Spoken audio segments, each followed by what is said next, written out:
gila hari ni. Tak mampu. Guys. Ya. Buat apa tu? Macam buku. Tak tahu tak aku orang lepas tak. Lepas tu guys. Tu panas gila. Orang kan budak kelas depan-depan kan.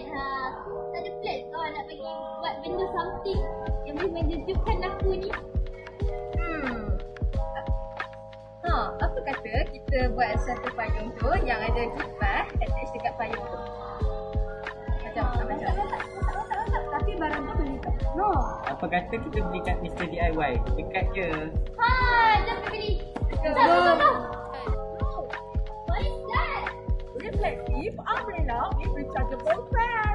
Disebabkan cuaca yang panas melampau dan banyak berlakunya caustic haba, kami menginovasikan suatu produk yang mampu menyelesaikan masalah tersebut. Produk yang belum ada di pasaran, yang masih baru dengan masyarakat. Kami mempersembahkan produk kami, iaitu reflective umbrella with rechargeable fan.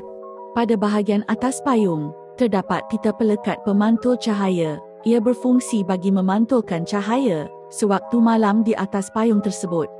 Manakala di bahagian tengah payung, terdapat kipas yang telah diciptakan menggunakan barangan yang terdapat di Mr. DIY. Bahan yang digunakan wood, rechargeable diaphanum 42.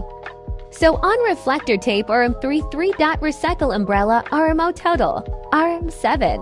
Kami yakin produk kami amat memainkan peranan yang besar ketika negara kita dilanda musim panas yang melampau ini. Sekian dari kami dari SMK Bandar Puteri Jaya. Terima kasih dan semoga bertemu lagi di masa akan datang. Assalamualaikum.